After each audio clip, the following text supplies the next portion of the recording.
Get your environment to support you.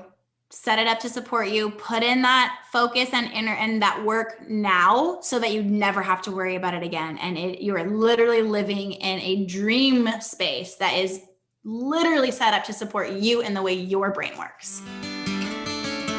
Are you overwhelmed by motherhood and barely keeping your head above water?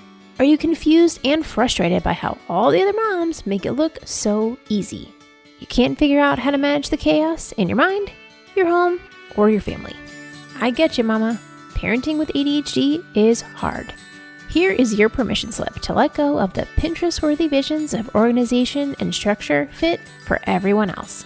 Let's do life like our brains do life, creatively, lovingly, and with all our might.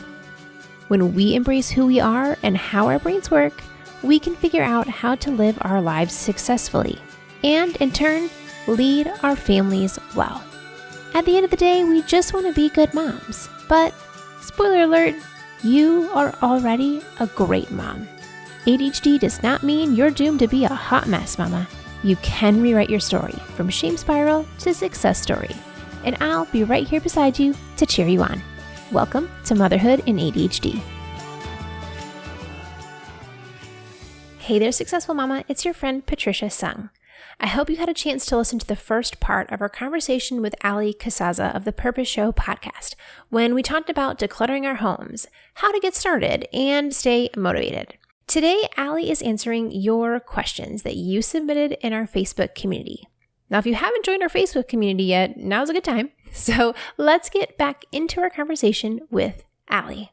Okay, so in my Facebook community, I asked the mamas, okay, what do you want me to ask Allie about balancing ADHD and minimalism? And here are 3 questions. So one of them you sort of answered, but I want to focus on the second half of her comment. Sure. So Lauren asked, and then Lo chimed in with this, please pick this. She said, how to even start, which you already covered with, the bathroom being a very non-sentimental area to start. But she said, okay, baby steps to actually start decluttering. My husband and I both have ADHD. We have just accepted the fact that the whole house will never be clean or decluttered, and we just move clutter around to make the house appear clean for guests and parties. We know we have too much stuff, but every time we start to clean or get rid of stuff, it's just too much and we get overwhelmed and we never finish. Mm-hmm. So how do we solve that second part of we start, but we never finish? Well, first of all, give yourself some mental momentum. I'm always going to bring it back to mindset first, because that is the foundation and that is what is going to push us to get things done. You said that you're moving stuff around to make the house look presentable. Look at how much time and energy that is.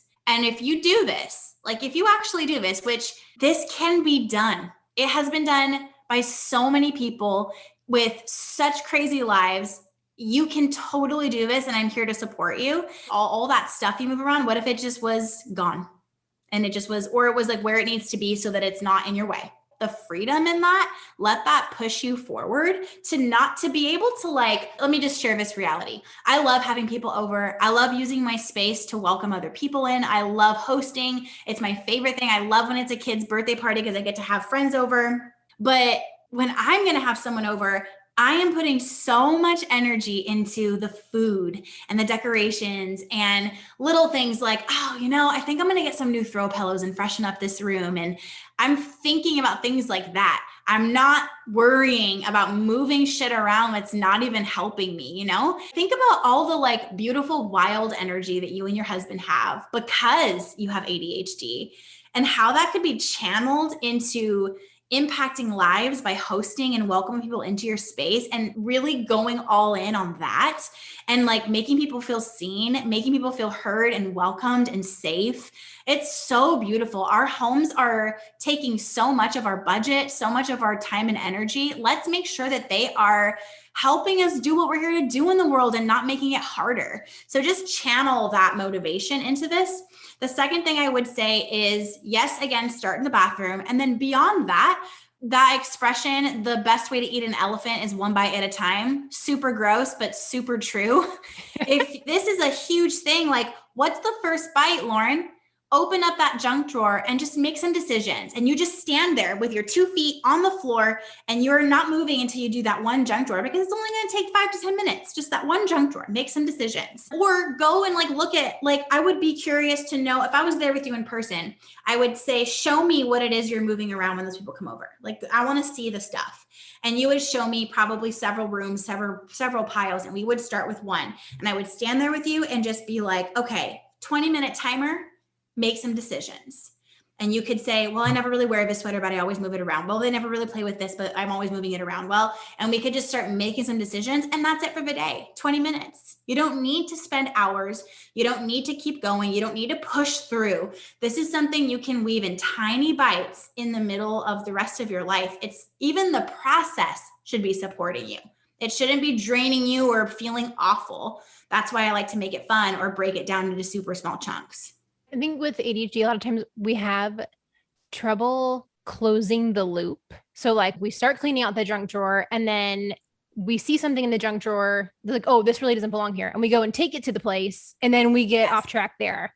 That's a great point. Thank you for bringing that up. When you're going to declutter a space, bring some tools with you.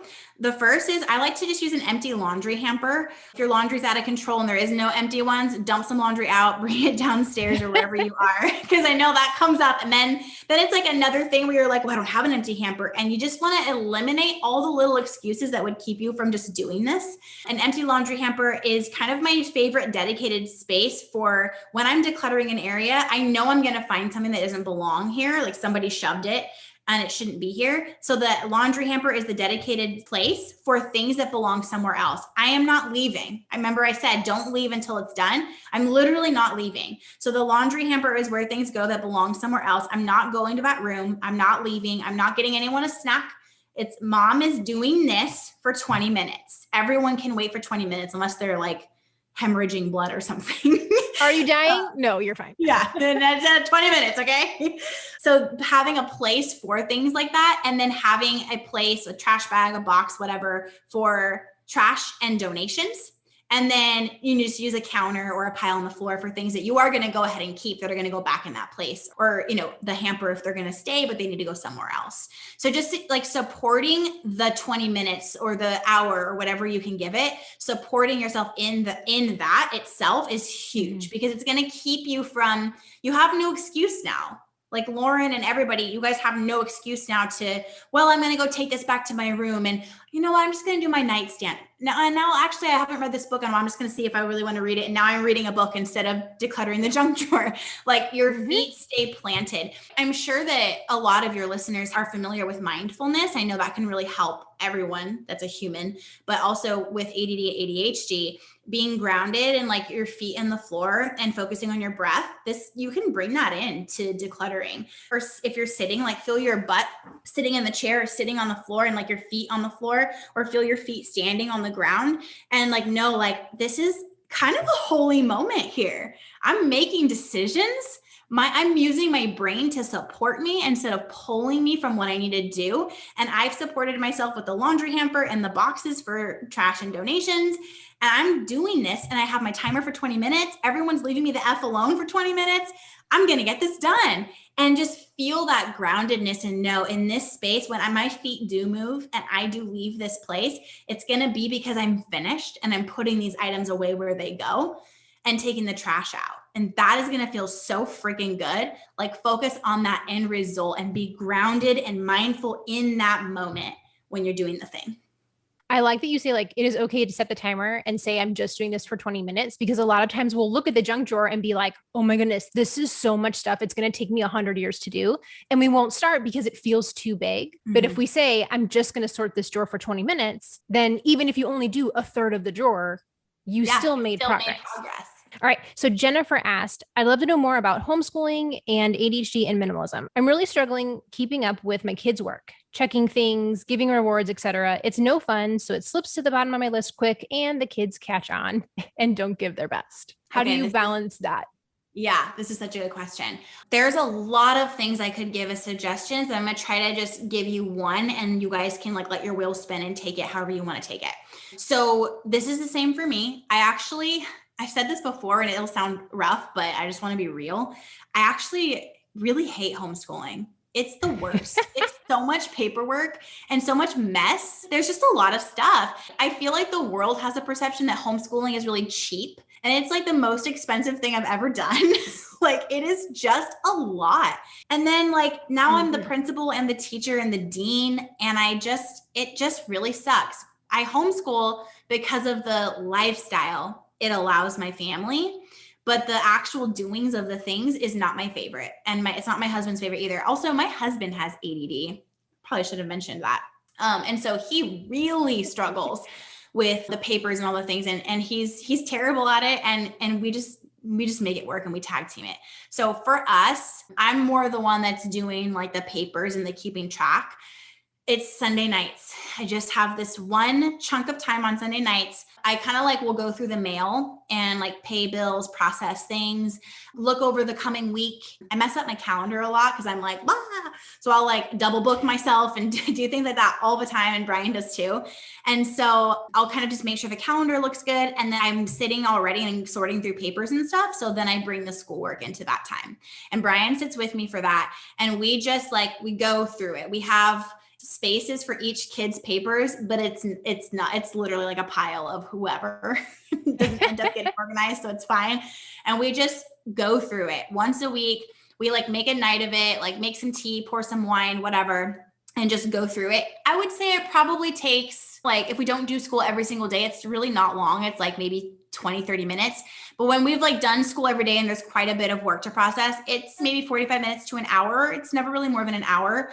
The kids are also allowed to play video games during this time, and we don't let them play on the weekend. We actually let them play during the week because it helps us get work done. But Sunday nights, they are allowed to play. So they're like gone and busy, and we can just sit and process. And we just organize, okay, this was Emmett's, this was Leland's, this is Bella's, this is Hudson's. And we take pictures or scan, we keep records, we write down what we did, because for California, we have to have like pretty crazy logs of what we've done. Oh, interesting. Which is not good for us because we're so bad at it, but we just figure it out and just write it down. We keep what we want to keep. We get rid of the originals if we can, because we've, scanned it or taken pictures or whatever. And we just log their grades, log whatever we need to log, and move on. I'm a huge fan of throwing out the original of pretty much everything, because it is not worth it. It is not worth keeping every cute drawing, every homework assignment. And if I've scanned it, or there's an app called, I think it's the Google Scanner app. I've changed apps quite a bit because I like to test because it's kind of my job to know what's the best.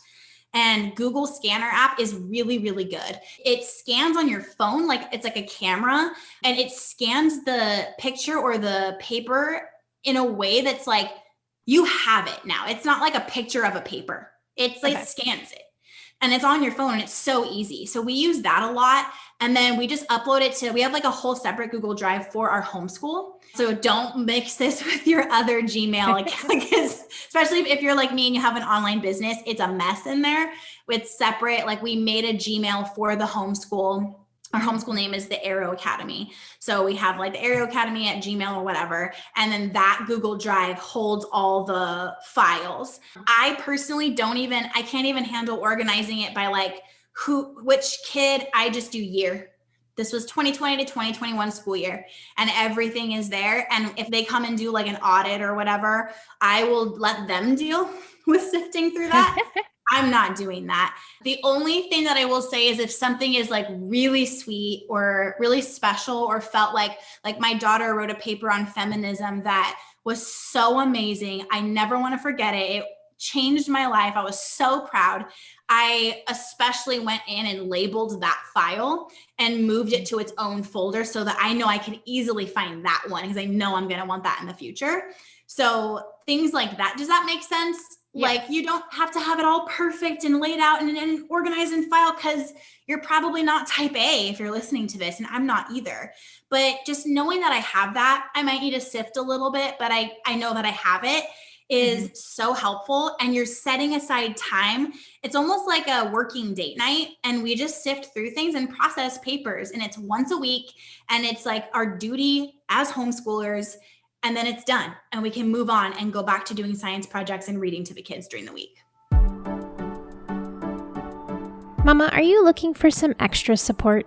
Could you use a few more like-minded mamas in your circle?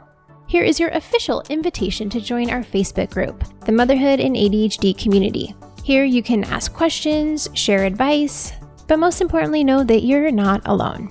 Click on the link in the show notes or search on Facebook for Motherhood and ADHD Community. So come join our little corner of the internet with other mamas who know how your brain works and won't look at you crazy when you share what's floating around inside there. Instead, they'll say, I get it. I've been there and I know how that is. So come on, what are you waiting for? See you in there. Again, that's the Motherhood in ADHD Community on Facebook. It's cracking me up because I thought you were so much more structured than you are. And the way that you structure is like the outer frame is very strong, but there's not this like detail level that I think we need when we hear the word organization, is that like you need in your Google Drive, like this exact date, everything that each kid did. It's like, are you really going to go back and look for the third week of May's papers? No, you're not. Like, what situation would it be that you were like, if only I had organized my Google Drive files by week? There's literally never. Never. And like I said, like I do have like, hey, Emmett's drawing of cats. That is my favorite thing. And it's in its own section. So I could easily just keyword search and it'll come right up. But other than that, I don't label every file. I don't label it by keywords. I just need to know that I have it because it's my duty in case the state needs to look at anything, that we have everything there. And that's enough. Like, this is letting it be easy, guys. What is enough? Don't keep pushing yourself or telling yourself, if you were good at this, you'd have it more organized. And if anyone is like, knows what that's like, it's me. I'm Allie Casazza and it's my job. Like, this is what I do. And people expect me to be a certain way, but I am not that way. And I'm not supposed to be that way because there's enough people that are super organized and super type A that teach what I teach. And I'm for the type B mamas. So I'm going to stay in my lane and just be true to what works for me. And I've never had something happen where I needed something and I couldn't find it, or I got rid of something that I needed. Never, not once. I mean, I've lost things like a normal person, but never like made a choice or wasn't organized enough and it screwed me over. Like, it's never happened, because you just need a little structure to support you in the way your brain works. And then it's good enough and we can let it be easy and we can move on and go about our day. And I think even if you're not homeschooling, if you just have, kids in public school, knowing that you can just take a picture on the scanner app, send it to your email, and there it all is in your Google Drive. I think that's one of the banes of mom's existence, is the amount of paperwork that comes with it. Oh, absolutely. There's so much paperwork. In normal life, there's so much paperwork with kids, but when you homeschool, it's 100 times more. And so it's just, like I said, we don't need to be obsessed with structure. You don't even really need a ton of structure, even if you think you do, or you were told that you do. You just need enough that like frees you up to not be so worried. You don't want to constantly have in the back of your mind that you don't know where any of your photos are, or you don't know where any of your kids' paperwork is from school. Like, you just want to know that it's there. I might need to sift, but it's there. Now I can go live and play and enjoy. Okay. Last question from the mamas is from Erin. And since your daughter has ADHD, I know this will ring true for you. She says, how do you avoid over accumulating in the first place, especially helping our ADHD children let things go? My therapist suggested that I take a photo of the item or of the child playing with or using the item, and that would help them let it go. But I think I need more options. Mm-hmm. Yeah. I find that taking a photo of the item helps me, but not my daughter.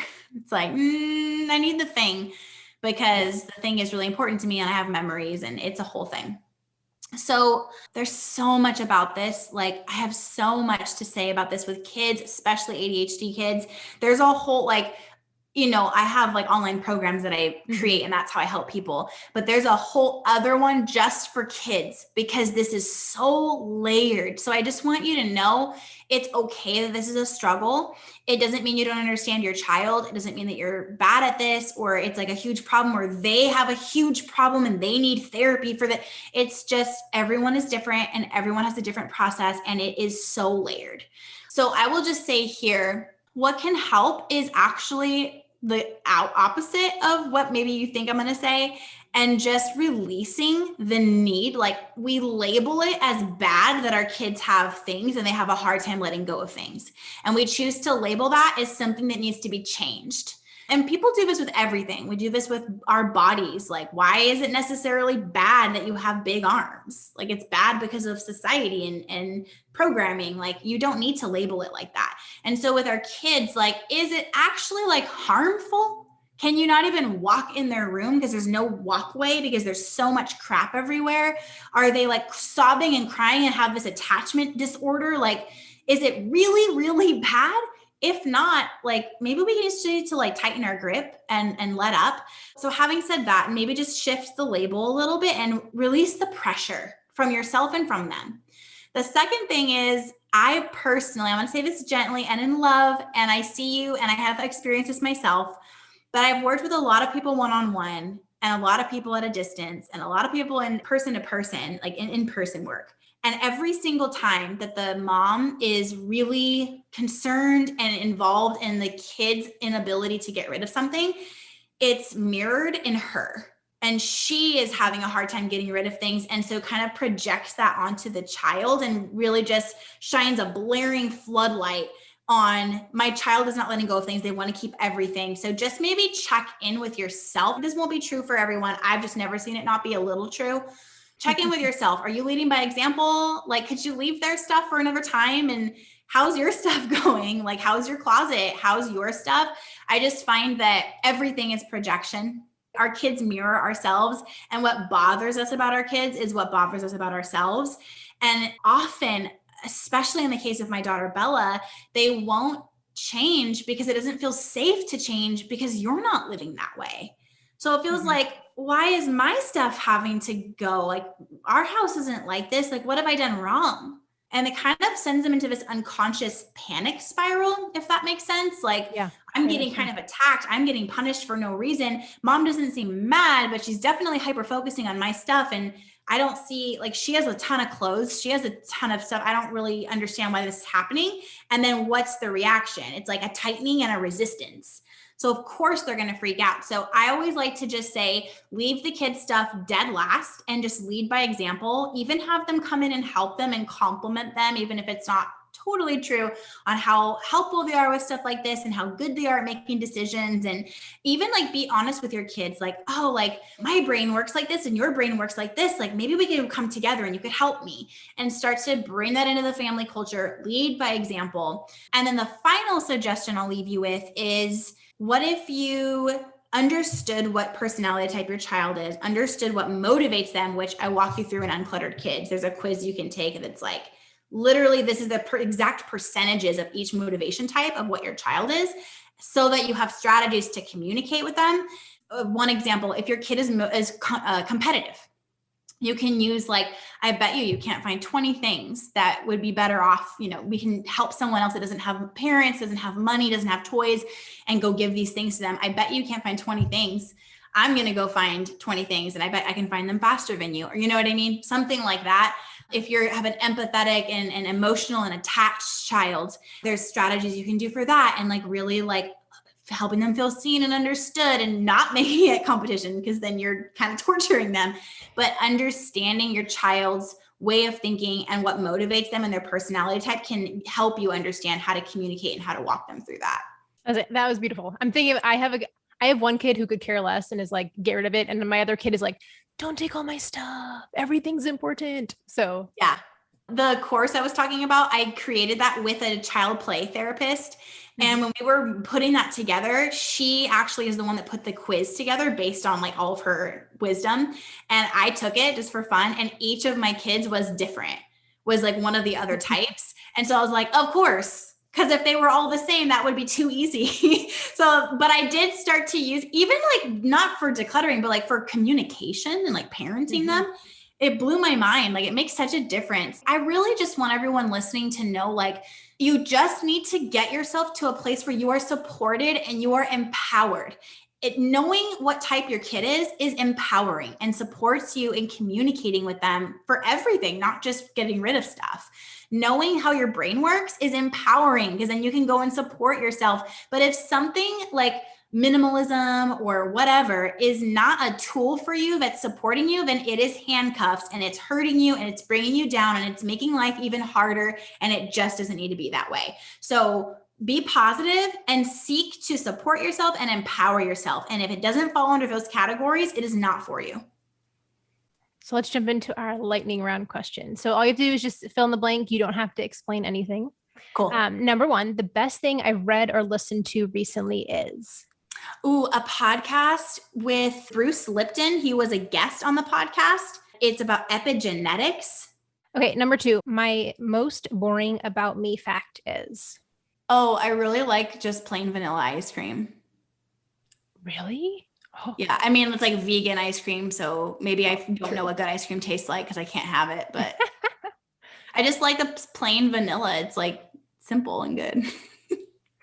Number three. When I'm having a rough day, my go-to quote, song, poem, book, or activity, whatever, is? Okay, mine's an activity, and it is letting everyone know that I just need 5 minutes, going up to my room and using tapping. EFT tapping. Okay. We had a podcast on tapping a few episodes ago, so go listen to that, people. Oh. Okay. Number four, don't tell anyone I basically don't get any viral trend, like songs, TV shows, like anything. I always go and I look and I take it in and I'm like, am I a freak? I don't like anything that everyone else likes. I think it's so stupid. I think that's your 8 coming out. I think you're right. Although no, I was one of those kids who boy bands, never understood them. They were not my thing. All my friends would have I did that, but you know what? I think it really annoys me how far everyone takes it. And then it's well, now everyone likes this, so now I can't like it. I don't know. There's something. I feel like everything that's viral and trendy, I'm always I feel like I should keep it a secret that I think this is really stupid because everyone seems to be obsessed with it. Okay, number 5. If I had a magic fairy wand for one spell, I would clear out all my trauma so I don't have to do all the hard sobbing inner work and therapy, right? Just be trauma free. I'm done. I'm free. All of it. It was so easy. That would be amazing. It would. Okay. And then last one, number 6, my best piece of advice for mamas with ADHD is? Get your environment to support you.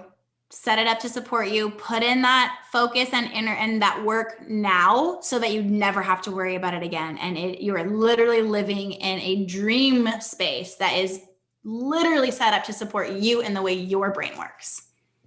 So if the mamas are thinking Allie's my person, I need to go find her, how do they find your book and your classes and all your podcasts and all that good stuff? Yeah. Okay. The book is such a great place to start. I'm so happy it's coming out because it's like a crash course and it leads so perfectly into understanding everything else so that you can go and then we can simplify your calendar and your life. So it's called Declutter Like a Mother. It comes out on September 7th. You can order it on Amazon or wherever you buy your books. And then I think following me on Instagram would be huge for just kind of day to day. I mean, I think you follow me there. I share so many just life tips and behind the scenes and extra things. It's kind of the most up to date way I'm living with my method. And I would love to connect with you guys there. And then also alliecasazza.com, choose your own adventure there. How can I support you? Do you need help with your house? Do you need help with your business? Do you need help simplifying your life? I mean, there's so much for you there and I created it all for you. So check it out. Well, thank you so much, Allie. I really enjoyed our conversation and I know that it is going to make such a huge difference for moms to hear that there's a way to make this happen that's not suffocating and that we can find a way to make our home and our life really work for us instead of us dragging ourselves around with the handcuffs. Yeah, I hope that is true. And thank you so much for giving me space on your platform. I know how valuable that is and I appreciate you. Thanks so much. When you are ready to take Allie's course, Your Uncluttered Home, and cut the clutter and the chaos in your mind and in your house, and finally enjoy your home, my affiliate link is in the show notes.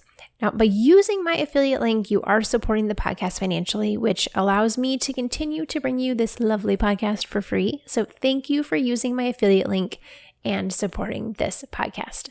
The website address is bit.ly/no clutter with a capital N. That's bit.ly/NOCLUTTER. bit.ly/no clutter with a capital N. Be sure to snag a copy of Allie's book, Declutter Like a Mother, which releases next week, and then tag us both on Instagram when you post your before and after photos of your house. I want to see those transformations. Talk to you soon, Successful Mama. For more resources, classes, and community, head over to my website, motherhoodinadhd.com.